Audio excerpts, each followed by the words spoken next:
Welcome to my channel. World Scene News. Subscribe to my channel for news updates all around the world. Nestled in the heart of the Himalayas, Nepal is a landlocked nation defined by its dramatic landscapes and rich cultural heritage. Its towering peaks and deep valleys have long shaped the lives of its people, fostering a sense of resilience and adaptability. Squeezed between two Asian giants, India to the south and China to the north, Nepal's fortunes have always been closely tied to its unique geography. This strategic location has brought both opportunities and challenges, influencing everything from trade to politics. For generations, Nepal has relied almost entirely on India for trade and access to the sea, a dependency that has often felt like a vulnerability. Nearly all imported goods, fuel, and essential supplies have flowed through southern border crossings, making Nepal's economy deeply intertwined with its neighbors' policies and goodwill. The 2015 border blockade, triggered by political tensions with India, brought Nepal to a standstill, exposing the fragility of its economic lifelines. For months, fuel shortages, empty shelves, and long queues became daily realities, highlighting just how dependent Nepal was on a single route. This crisis forced Nepal to urgently seek alternatives, turning its gaze north to China and the possibility of a new trade corridor through the mountains. Leaders began to envision a future where Nepal could diversify its connections and reduce its exposure to external shocks. A direct connection to China could offer Nepal a second gateway to global markets and reduce its reliance on India. New infrastructure projects, such as highways and border facilities, are slowly taking shape, promising to open up fresh opportunities for trade and cooperation. Yet, the only current land link, the Rasuwa-Gadi-Kurung border, remains unreliable, often closed due to natural disasters and harsh weather. Landslides, snowstorms, and challenging terrain make year-round connectivity a daunting task, limiting the potential of this northern route. For Nepal, finding a new, robust trade route is about more than commerce. It's a quest for resilience and true economic sovereignty. Entrepreneurs, officials, and ordinary citizens alike recognize that diversifying trade is essential for the nation's long-term stability and growth. The stakes are high. Nepal's future hinges on breaking free from the constraints of geography and external pressure. As the country navigates these challenges, its journey toward new gateways is a story of hope, determination, and the enduring spirit of its people. Enter the Trans-Himalayan Railway, an audacious plan to link China and Nepal by rail, cutting through the world's highest mountains. As part of China's Belt and Road Initiative, the railway would run from Tibet's Gairong to Kathmandu, descending thousands of meters in just 72 kilometers on the Nepalese side. For Nepal, this promises a revolution in trade, slashing transport times and costs, and transforming the country from landlocked to land-linked. China sees the railway as a way to extend its influence into South Asia and create a new economic corridor. The vision even includes a future extension to India, potentially connecting Shanghai to Mumbai by rail, with Nepal at the center. But before this dream can become reality, the project must overcome the immense natural and financial barriers of the Himalayas. Building the Trans-Himalayan Railway is an engineering challenge like no other. The route crosses a major geological fault, with unstable rock and constant tectonic movement, making tunnel construction perilous. Nearly all of Nepal's section must be built in tunnels or on bridges to manage the steep descent, boring through fragile, landslide-prone mountains. The region's seismic activity, highlighted by the devastating 2015 earthquake, demands that every structure withstand powerful shocks. High altitude, thin air, and extreme weather further complicate construction, limiting work to a few months each year. Every piece of equipment and material must be hauled to remote, inhospitable locations. The project will push the limits of modern engineering, demanding innovation and resilience at every turn. Success here would be a testament to human ingenuity, but the risks are enormous. The railway's engineering marvel comes with a staggering price tag, $5.5 billion, nearly equal to Nepal's annual government revenue.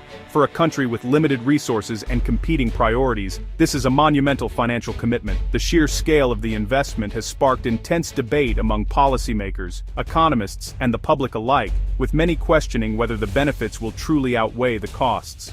The short but difficult Nepalese section accounts for almost half the total cost, raising serious questions about affordability. The challenging Himalayan terrain means construction will require advanced technology, specialized labor, and significant logistical support, all of which drive up expenses. China has funded the feasibility study, but the main construction financing remains unresolved, with Nepal wary of falling into a debt trap. Negotiations continue, but the terms of any future loans or grants will be crucial in determining the project's long-term impact on Nepal's economy. Other Belt and Road countries have faced similar dilemmas, sometimes losing control of key assets when debts became unmanageable. The cautionary tales of ports and infrastructure handed over to foreign control serve as stark reminders of the risks involved. Critics warn that without boosting exports, the railway could simply increase Nepal's trade deficit with China, deepening economic dependency. If imports surge while exports stagnate, Nepal's economy could become even more vulnerable to external shocks. For the project to succeed, Nepal must secure favorable financing and develop industries to take advantage of new market access. This means investing in manufacturing, agriculture, and services that can compete in the Chinese market, creating jobs and generating revenue. Building this capacity will take time and investment, while debt repayments could come due much sooner. The window for Nepal to prepare is narrow and the stakes are high. The risk is clear. If not managed wisely, the railway could become a burden rather than a boon, leaving Nepal with heavy debts and underused infrastructure. The choices made now will shape the nation's economic future for decades to come.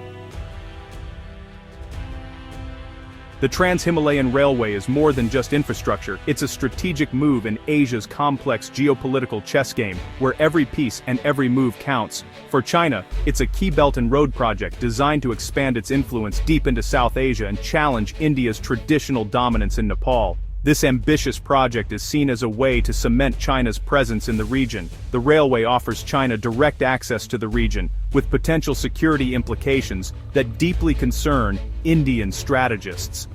They worry about the strategic advantages this could give China in the event of a conflict. India, not part of the BRI, views the project with suspicion, fearing encirclement, and a significant loss of influence in Nepal. The project is seen as a direct challenge to India's regional hegemony. For decades, Nepal has balanced its relationships with both giants. The railway threatens to tip that delicate balance. The stakes are high for Nepal as it navigates this new reality. Nepal's leaders must weigh the promise of economic independence and development against the risk of being caught in a fierce rivalry between Beijing and New Delhi. The decisions they make now will shape the country's future. The project's true impact will be felt not just in trade, but in the shifting power dynamics of the Himalayas. It could redefine alliances and rivalries in this strategically important region. Nepal's challenge is to benefit from new opportunities without becoming a pawn in a larger geopolitical game. The future of the region hangs in the balance as these developments unfold.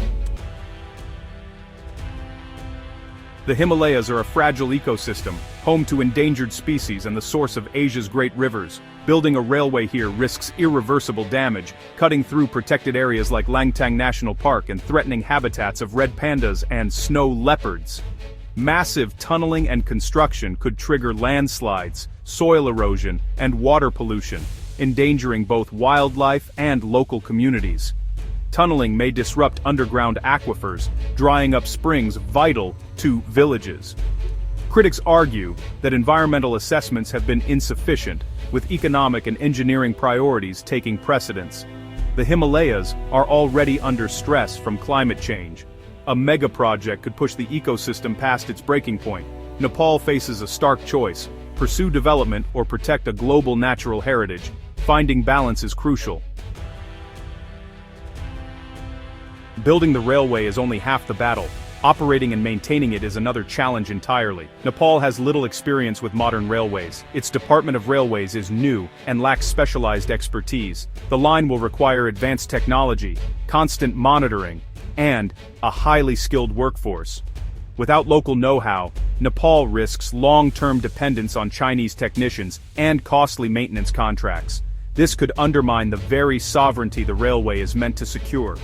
To avoid this, Nepal must invest in training, education, and knowledge transfer, making self-sufficiency a core goal. Otherwise, the railway could become a symbol of technical dependency, not independence. Despite bold promises, the Trans-Himalayan Railway has been plagued by delays and uncertainty. As of 2025, progress is stalled, hampered by unresolved financing, lack of transparency from China, and shifting political winds in Kathmandu. Nepal wants more grants, less debt. China is non-committal, leading to a stalemate. Nepalese officials complain of being excluded from key technical discussions, fueling mistrust and fears of hidden risks. Political instability in Nepal has further slowed momentum. With each new government re-evaluating the project, optimism has faded, replaced by caution and skepticism about the railway's feasibility and long-term benefits. The project, once seen as a game-changer, now faces an uncertain future. The dream of a Himalayan rail link hangs in the balance, its fate as precarious as the mountains it would cross. The Trans-Himalayan Railway stands at a crossroads for Nepal. It offers the promise of economic transformation, lower trade costs, new markets, and a path to prosperity. But the risks are immense: debt, environmental harm, and deeper dependency on powerful neighbors. The project's success depends on wise leadership, securing fair financing, protecting the environment, building local expertise, and balancing foreign relations. Nepal must ensure the railway serves its national interest, not just those of China or India. The stakes are high. This could be the engine of a new era, or a vehicle for new problems. The tracks are yet to be laid, and the destination is uncertain. Nepal's challenge is to chart a course that leads to true independence and a brighter future.